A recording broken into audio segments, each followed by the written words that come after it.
Salut à tous, c'est Omegagil, j'espère que vous allez bien. On se retrouve aujourd'hui pour la première vidéo de 2021 sur la chaîne qui signe par ailleurs un retour aux sources par rapport à ce que je proposais sur YouTube à mes débuts, car au-delà de proposer des vidéos de jeux mobiles, que ce soit des tests, des présentations, des gameplays sur des jeux ou encore des vidéos dédiées à des mises à jour pour certains jeux, eh bien je parlais aussi de temps en temps d'high-tech, je parlais un petit peu de voilà, d'actualité high-tech, aussi de technologie, même d'informatique, sachant par ailleurs que vous avez une playlist qui est disponible dans l'onglet playlist sur la chaîne, qui s'appelle Les processeurs mobiles, qui est toute une série que je comptais, que je voulais faire à une époque pour parler des composants qui sont disponibles dans un processeur de smartphone.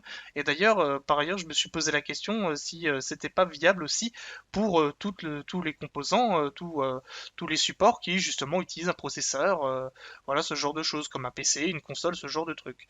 Enfin voilà, donc aujourd'hui on va parler de chargeurs, puisque oui, ça fait, bon, l'article des numériques date d'une semaine, mais par rapport à ce que je compte dire dans cette vidéo, il n'y a pas de date pour en parler, donc bon, c'est, voilà.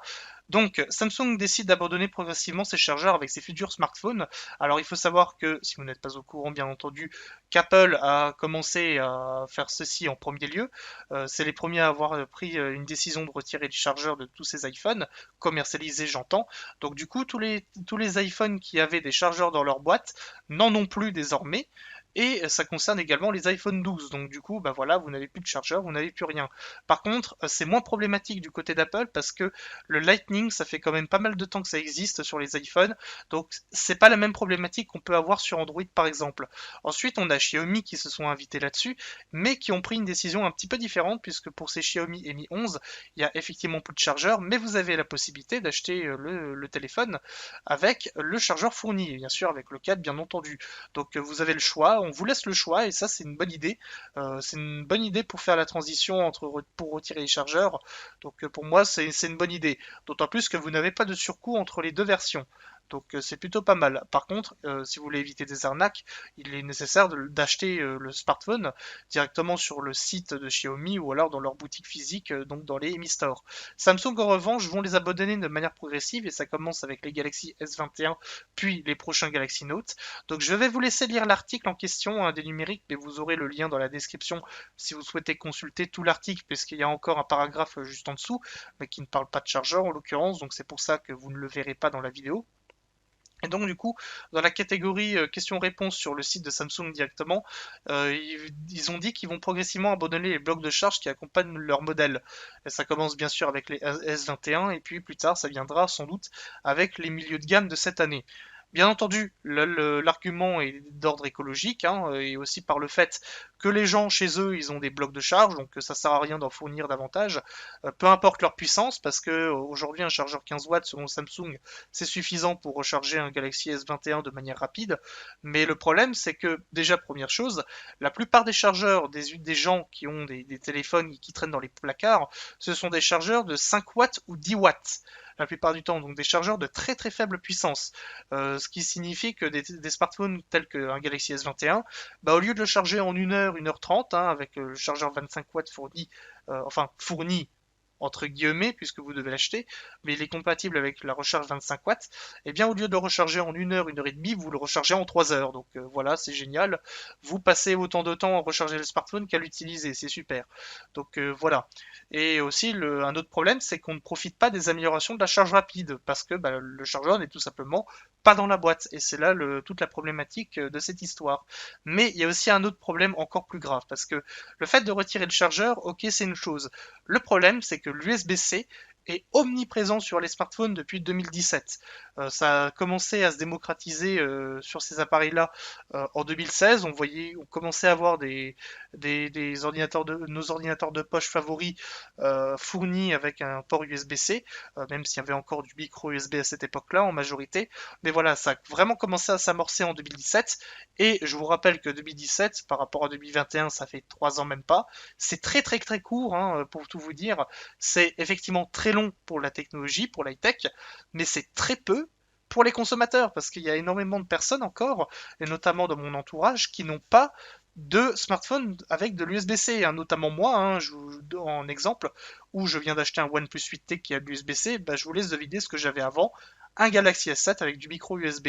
Pareil, j'ai un ami qui a acheté un Galaxy A71 récemment, bah, son Huawei P9 ou P9 Lite, je ne sais plus, et bien il a du micro USB, donc voilà, c'est nul à chier. Voilà, c'est une décision comment dire, un peu prématurée, parce que beaucoup de personnes n'ont pas de smartphone justement avec du USB-C, hein. J'en vois encore pas mal qui ont des vieux téléphones et qui n'ont justement pas du USB-C. Donc encore une fois, si cette décision était prise non pas en 2021 mais en 2026, je ne parlerai pas du sujet, le débat serait clos. Mais le problème, c'est qu'on est en 2021 et 2021, ça fait 4 ans et pas 9. Donc c'est là qu'est toute la problématique. Et justement, vous avez deux solutions à partir de là. Soit acheter le chargeur directement sur le site constructeur. On peut notamment faire un tour chez Apple, hein, puisque j'y suis. Même si ça ne les concerne pas directement, la problématique est différente. Mais vous avez les câbles, vous avez des câbles de 25 euros, machin, 25 euros, 40 euros, et vous avez le bloc de charge à 25 euros. Donc si vous voulez l'ensemble, ça vous coûte 50 euros. À savoir une chose, par rapport au site, parce qu'on va parler aussi de OnePlus et de Samsung, hein, à titre d'exemple, lorsque vous achetez le bloc chargeur, vous n'avez pas le câble fourni. Voilà, juste pour vous dire. Donc ensuite, on a OnePlus, comme je vous ai dit. Donc vous avez la possibilité d'avoir le câble de 1 mètre ou de 1 mètre 5, 20 euros, 25 euros, voilà à peu près. Et vous avez le bloc de charge 65 watts à 40 euros ou 30 watts pour 30 euros. Donc vous dépensez entre 50 et 60 euros. C'est génial, super. Ça coûte un bras. Et ensuite, vous avez Samsung, qui, bon déjà, leur site c'est un bordel sans nom avec des références sans queue ni tête.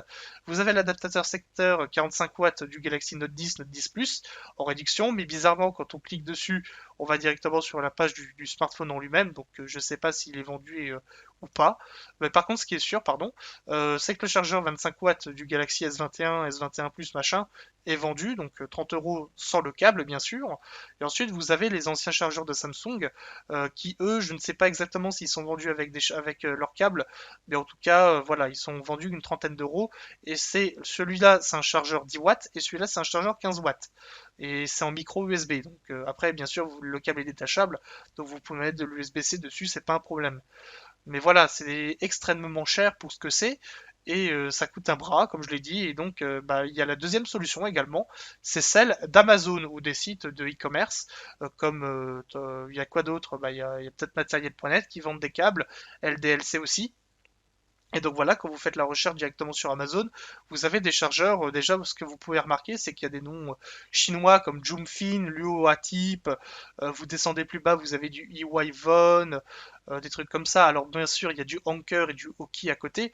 Anker qui on connaît, hein, il n'y a pas de souci là-dessus.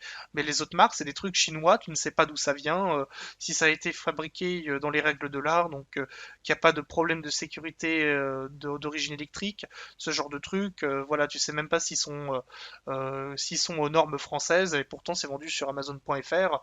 Donc c'est pour vous dire. Parce que si je vous dis ça, c'est que déjà les prix sont attractifs, hein, c'est environ entre 10, 15 euros, voire 20 euros. Et ensuite, vous avez la possibilité sur Amazon d'acheter des lots de 2 à 3 câbles de chaque. Donc ça revient quand même très peu cher. Donc vous avez un ensemble, plus plusieurs câbles en plus, hein, en plus, bah, entre 20 et 25 euros. Donc c'est vraiment pas cher du tout pour un ensemble comme ça. Et c'est justement là le problème, c'est comme je vous ai dit, ces chargeurs-là, la plupart du temps, c'est des trucs Shintok. Tu sais pas d'où ça vient, tu sais pas si c'est normé correctement, s'il y a eu un contrôle qualité. Et c'est justement là que vient justement l'article de l'UFC Que Choisir, qui est un site dédié à la protection des consommateurs pour éviter des arnaques entre autres, telles qu'avec des chargeurs, puisque c'est le sujet de la vidéo. Et donc c'est une étude qu'ils ont fait en 2020, donc de l'année dernière, il y a tout juste un an. C'est toujours valable, hein, juste pour vous dire. Donc ils ont fait leur test sur une vingtaine de chargeurs, des prix allant de 1 euro à 35 euros. Donc voilà, ils ont pris des chargeurs, ils les ont testés, ils détaillent un petit peu leur protocole de test. Bien sûr, le lien de l'article sera dans la description, tout comme le lien de l'article des numériques. Et donc, ils ont regroupé les différents chargeurs dans plusieurs catégories. Donc, les chargeurs sûrs qui n'ont pas de problème, hein. Il y a même un chargeur Samsung par ailleurs dans le lot. Ensuite, on a les chargeurs sans gravité qui sont de conception tout à fait correcte et qui ont peut-être quelques défauts, mais c'est rien de rédhibitoire. Ensuite, on a les chargeurs tellement on commence à aller dans du chargeur vraiment de mauvaise qualité. En plus, voilà, c'est vendu sur électrodépôt. Il y a même du Leclerc ou du Darty. Donc, pour vous dire à quel point, même dans les grandes surfaces, vous avez des chargeurs qui sont complètement pourris, hein. Et ensuite, on a les chargeurs carrément dangereux qui peuvent vous péter entre les doigts et voire même vous tuer aussi, puisque Voilà, on parle de chargeurs. Les chargeurs, c'est électricité. Et qui dit électricité, surtout à des puissances comme ça, sachant que c'est relié, je rappelle, à des prises secteurs, donc ils fournissent une tension de 230 volts, c'est extrêmement dangereux. Ça peut vous tuer, vous électrocuter. Et le point commun avec ces chargeurs dangereux, c'est que c'est des trucs chinois, tu sais pas d'où ça sort. C'est vendu à des prix défiant toute concurrence, hein, c'est peu de le dire. 19 centimes, 96 centimes, 2,20 €, des trucs comme ça. Et d'ailleurs, je remarque que la plupart de ces chargeurs-là sont vendus sur Amazon ou sur la Fnac, hein, merci, bonsoir. Alors certains ont été retirés de la vente, donc c'est une bonne chose, c'est ce qu'il fallait faire. Donc voilà, voilà toute la problématique, c'est que la décision des constructeurs de retirer les chargeurs des boîtes des smartphones, ça met en danger de mort les consommateurs. Parce que si vous, encore une fois, comme je vous ai expliqué, vous venez d'un smartphone qui a du micro USB et vous achetez un autre qui a de l'USB-C et qui n'a pas de chargeur fourni avec, bah vous faites quoi? Bah vous achetez soit un nouveau bloc chargeur de forte puissance pour avoir la charge rapide et donc vous savez pas d'où il vient, etc. Ou soit vous l'achetez directement sur le site du constructeur, ou soit le constructeur vous laisse le choix entre d'avoir le chargeur fourni ou pas, sans surcoût bien sûr. Ce que Xiaomi a décidé de faire. Et ça, c'est la meilleure possibilité entre les trois. Donc voilà, pour vous dire. Après, il y a la quatrième, c'est-à-dire laisser le chargeur dans la boîte. Mais bon, voilà, c'est déjà pas mal la décision que Xiaomi a prise. Voilà toute la problématique de cette histoire. C'est ça, en fait, les constructeurs mettent en danger votre vie. Voilà. Et ça, c'est inacceptable. Et je sais pas s'il y a des poursuites judiciaires contre ça. Mais en tout cas, voilà, c'est inacceptable de mettre en danger la vie des consommateurs. Et encore plus quand ce sont des habitués de votre marque. Quand ça fait très longtemps qu'ils achètent vos téléphones, c'est tout bonnement inacceptable. Donc j'ai fait un petit peu mes recherches également, je suis allé sur le site du Figaro, donc voilà, vous connaissez donc dans la catégorie santé. Comme je l'ai déjà dit, vous aurez le lien de cet article dans la description, comme les précédents, parce qu'il parle un petit peu d'électricité, un petit peu des dangers d'électricité, comment s'en protéger, etc., etc. Donc voilà, il parle un petit peu d'ailleurs en plus de ça, puisqu'on en parle, puisque j'ai dit parler du mot électrocution. L'électrocution, ça survient quand vous êtes mort en fait. Contrairement à l'électrisation où vous prenez une châtaigne, voilà, c'est comme si vous vous êtes électrocuté, sauf que vous êtes encore en vie, mais vous avez des séquelles physiques ou des séquelles mentales, ça peut arriver. Donc, mais qui peuvent à terme vous mener à la mort, ça arrive aussi. C'est une mort indirecte d'origine électrique.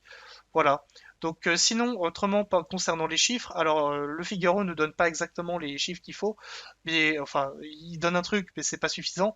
Mais en tout cas, il faut savoir qu'en France, chez nous, il y a 30 millions de foyers environ, donc 30 millions d'habitations, et que parmi ces 30 millions, il n'y en a que 20%, enfin, il y a 20% de ces habitations-là qui ne sont pas aux normes françaises en matière d'électricité et en matière de sécurité. C'est-à-dire que des bâtiments qui ont plus de 30 ans, bah, ils sont pas aux normes. Ils ne respectent pas la norme française 1500, donc la norme NF 1500, que vous pouvez trouver toute la documentation sur Internet. Je vous mettrai peut-être un lien dans la description, peut-être si vous souhaitez consulter également. Je crois même qu'ils en parlent dans le lien du Figaro. Mais en tout cas, ce qui est sûr, c'est que c'est énorme.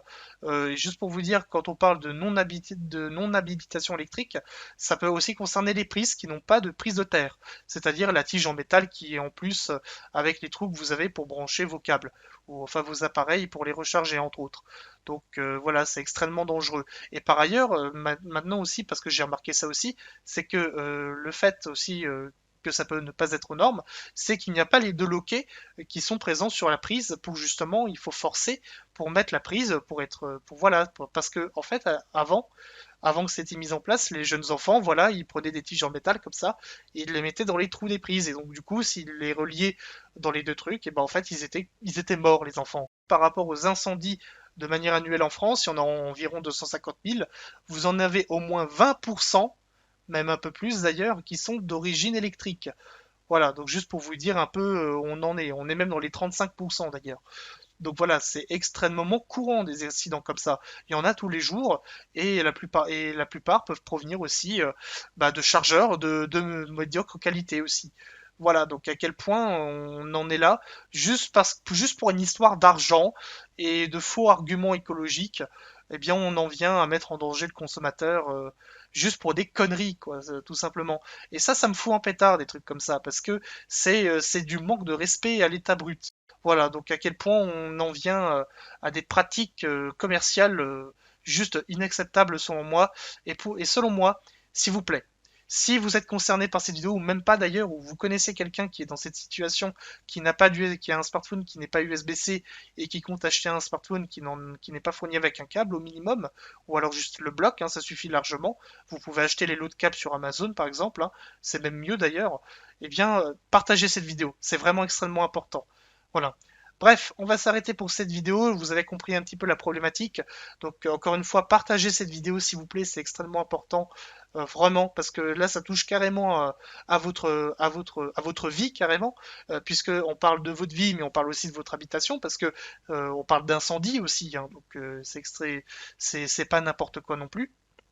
Donc en tout cas, j'espère que cette vidéo vous aura plu, que j'aurais pas été trop long et trop chiant. Enfin bref, voilà, vous avez compris un peu la problématique qui se pose à travers le retrait des chargeurs.